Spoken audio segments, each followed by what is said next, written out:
Muito bem, boa tarde, paz do Senhor, Shalom. Estamos dando início a mais uma aula, a mais um momento juntos, a mais um aprendizado.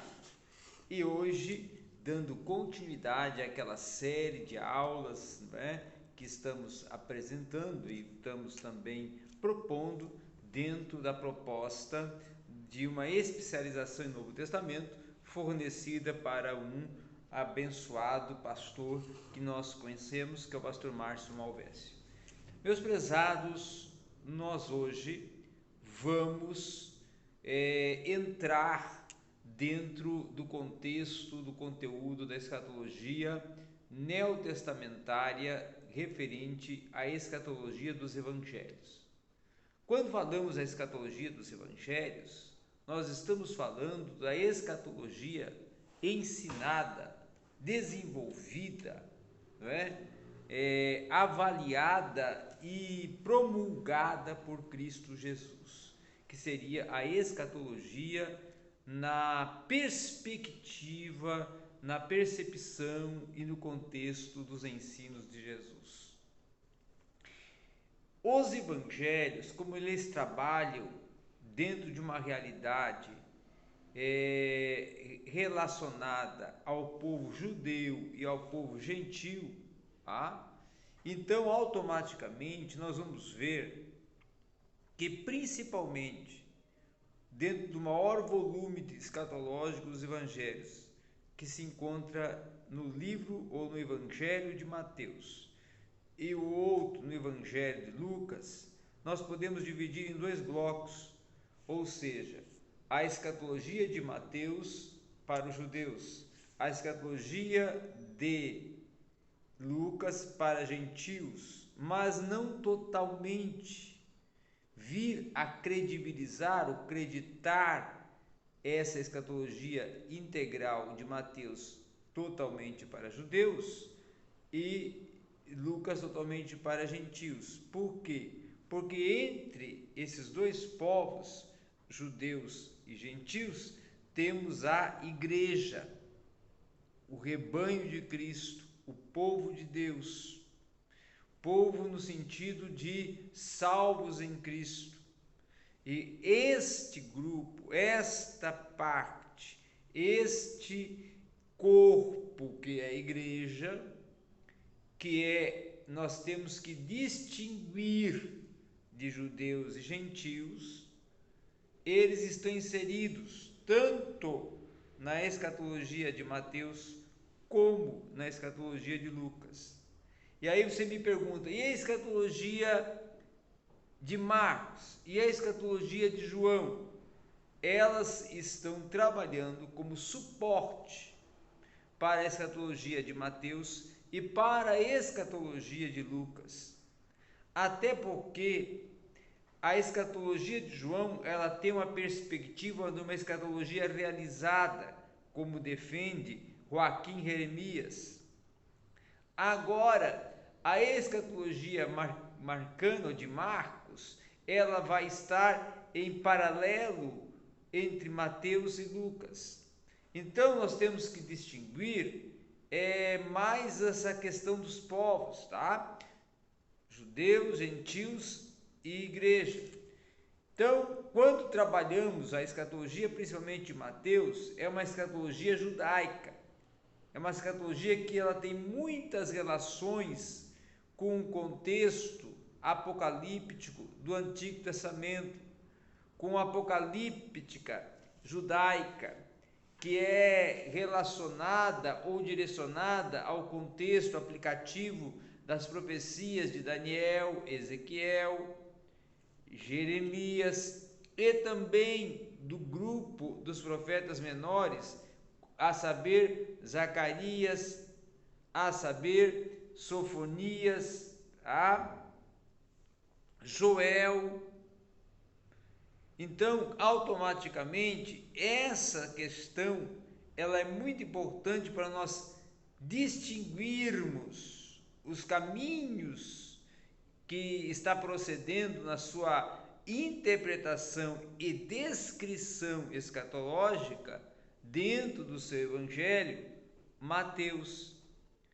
Até porque Mateus, quando vai narrar a escatologia de Cristo, a partir do ensinamento escatológico de Cristo, ele vai trabalhar questões como ele vai começar, podemos dizer, principalmente com a questão dos sinais, os sinais da vinda do Senhor, os sinais negativos e os sinais positivos. Por que sinais? Porque o povo judeu era muito tendenciado à questão de exemplificações, de fatos que exemplificam. Para relacionar algo, tem que ter uma outra situação ou circunstância do tempo, do espaço, da vida, do momento em que eu possa fazer essa relação. E nesse contexto relacional é que o judeu vai trabalhar muito a questão de identificar os fatos para que eles possam exemplificar o conceito, exemplificar o que eu estou aprendendo enquanto objeto de estudo. Então, nessa proposta pedagógica é que Cristo ele trabalha, e Mateus escreve esses ensinos, organizando eles nessa questão principalmente de dar uma ênfase nos sinais que Cristo retrata, que Cristo apresenta, que hão de ocorrer, né? E ele, Jesus, justamente utiliza-se desses sinais, utiliza-se desses recursos audiovisuais, de retratar, de exemplificar o que vai acontecer, o que estará acontecendo, o que está por acontecer, de sinais, de fatos, de realidades, de eventos, de acontecimentos, quando Cristo estiver próximo às portas, voltando. E aí, claro, nesse grupo temos sinais positivos e os sinais negativos. Tá? O que quer dizer sinais positivos e sinais negativos? Os sinais que são de uma abrangência favorável para todos aqueles que aguardam em Cristo, e os sinais que haverão de afetar a terra, causando um verdadeiro, vamos dizer assim, assolar e uma verdadeira destruição e desfragmentação até do universo e terra, terra e universo, e claro, a humanidade que estará presente a esse momento, então sofrerá suas consequências. E isso está relacionado a dois tempos: princípio das dores, que ele ensina, Cristo ensina em Mateus 24, e também na tribulação e grande tribulação, ensino esse registrado em Mateus 24, Mateus 25. Mateus 24, Mateus 25 seria os maiores blocos de conteúdo escatológico, apocalíptico, que Jesus traz em seus ensinamentos, e Mateus registra no seu evangelho. Justamente nesses dois capítulos, Mateus 24 e 25, que retrata e apresenta o Sermão da Montanha, que é um sermão, que é um ensinamento, que é uma prédica totalmente de conteúdo escatológico.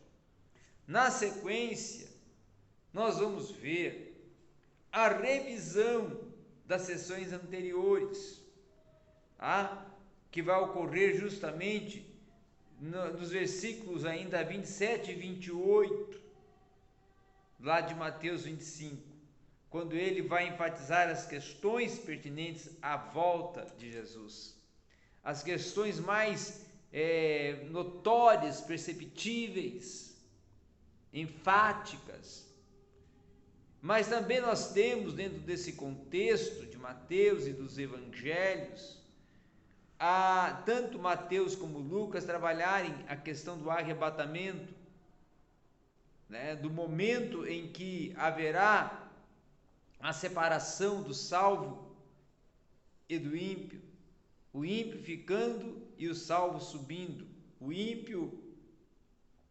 estando a entrar no período do juízo, que está relacionado à tribulação e grande tribulação, e o salvo começando a trajetória de algumas etapas que lhe estão reservadas dentro de uma etapa, um percurso ou uma sincronia de acontecimentos que nós podemos colocar arrebatamento, glorificação do corpo, que é a transformação desse corpo mortal para o imortal, depois tribunal de Cristo e bodas do Cordeiro. Na sequência, nós vamos ver também alguns ensinamentos muito importantes registrados principalmente no Evangelho de Mateus, como a parábola das 10 virgens, a parábola dos talentos, o julgamento das nações, que aí está relacionado justamente às nações que perseguem e que vão contra a Israel, contra Jerusalém, e aí entra uma relação com Ezequiel, batalha de Gog e Magog, e também entra uma relação com Daniel, a escatologia ou a apocalíptica de Daniel, dentro do contexto também lucano, no Evangelho de Lucas, aí vem a questão também de algumas parábolas que enfatizam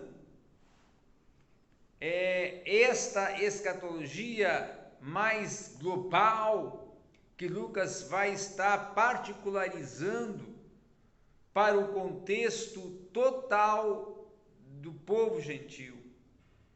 O que está reservado para os gentios, gentios que eu coloco aqui, é aqueles que ainda, ou aqueles que não alcançaram a salvação. Também temos que considerar povos gentílicos, aquelas nações oriundas da descendência de Ismael e que são nações circunvizinhas a Israel e que estariam no bloco das nações que hoje pertencem e são conduzidas pelo islamismo e pertencem automaticamente àquela gleba de nações islâmicas.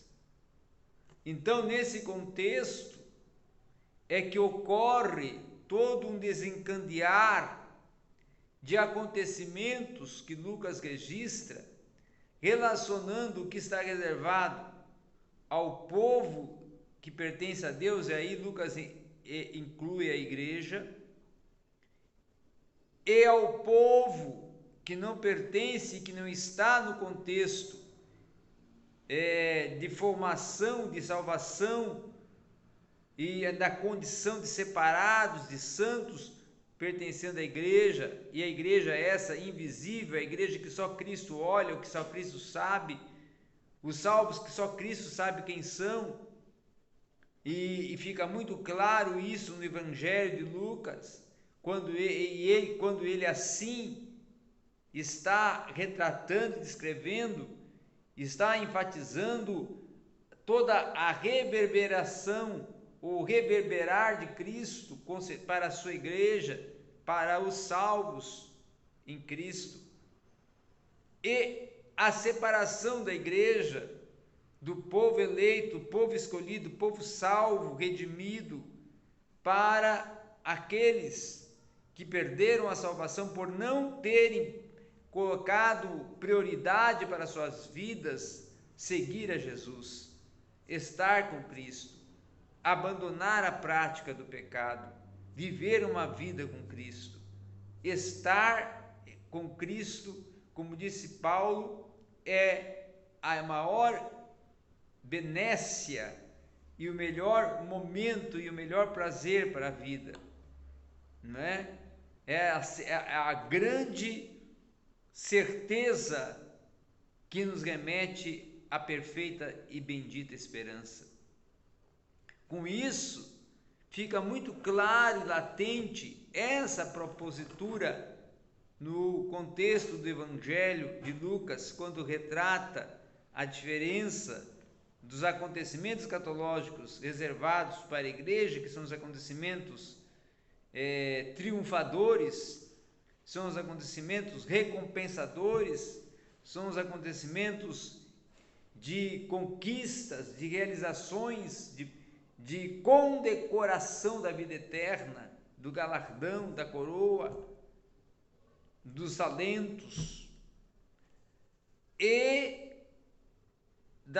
do juízo, do penar, da punição, da condenação e das circunstâncias todas que estão reservadas para aqueles que vierem a entrar e que entrarão e que participarão do período de tribulação e grande tribulação, que Lucas coloca o período da assolação que há de vir, relembrando e reenfatizando palavra essa profetizada por Daniel.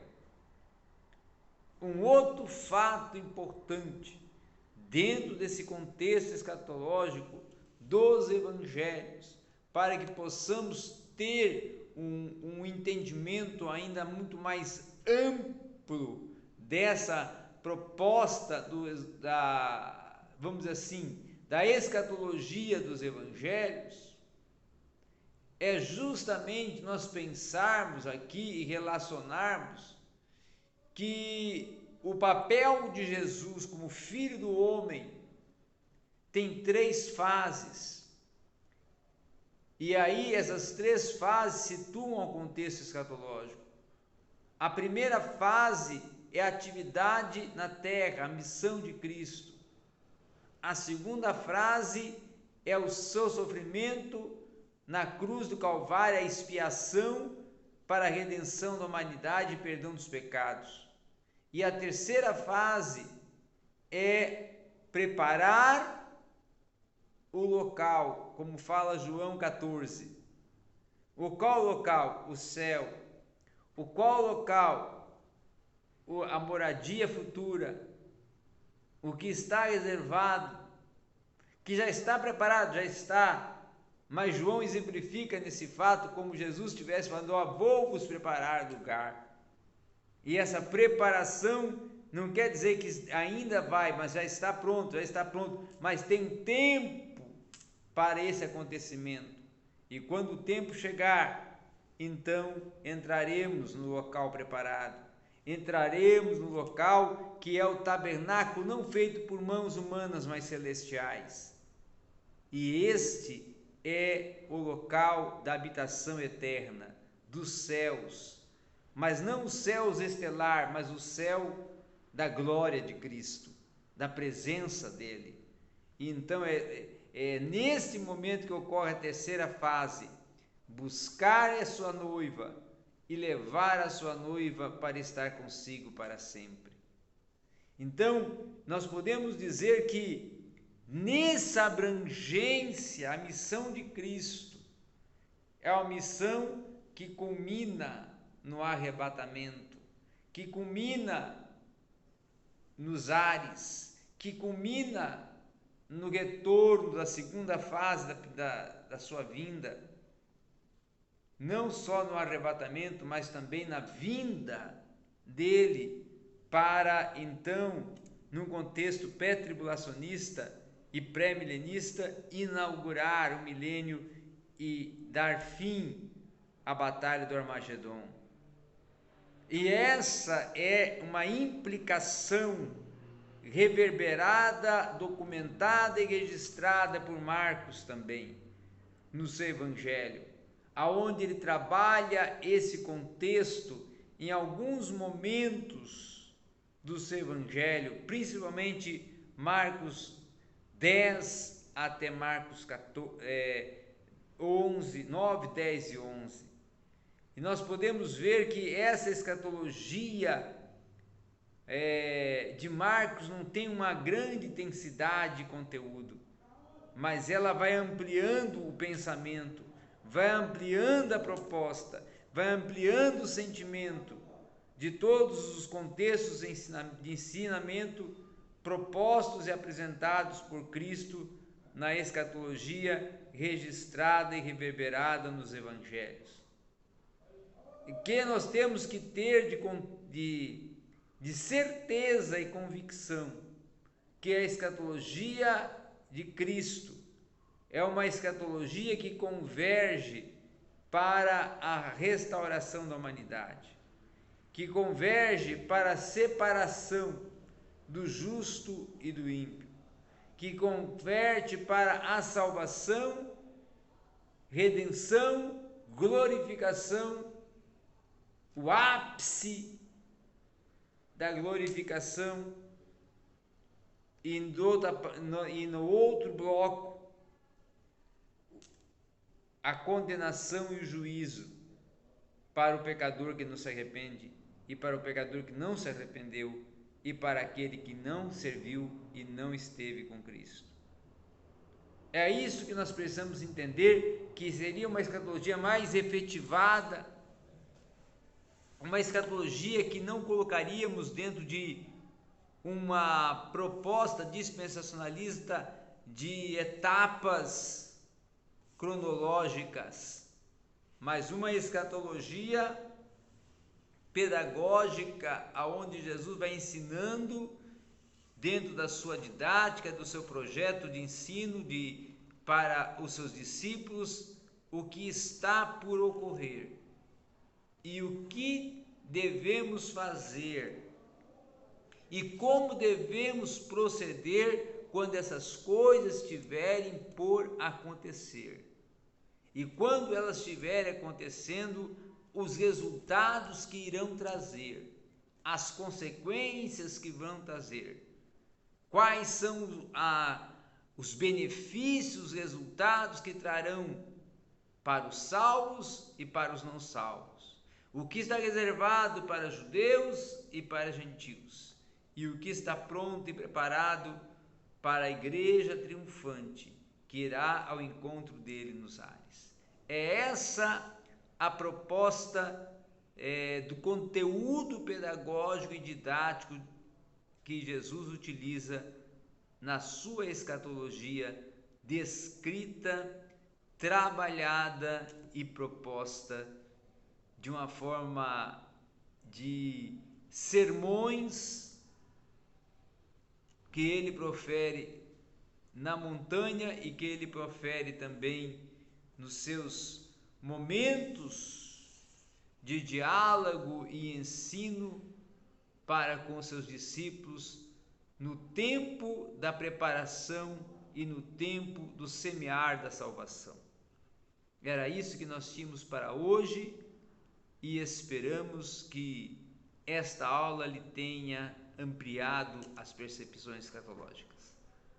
Na próxima aula vamos entrar na escatologia que está permeada de uma forma muito sintética, mas de um ênfase em Atos, para depois entrarmos no, vamos assim, teor, na abrangência dogmática e sistemática da escatologia do apóstolo Paulo, nos ensinos que ele desenvolve de teor escatológico no pensamento, na perspectiva e na teologia paulina. Obrigado.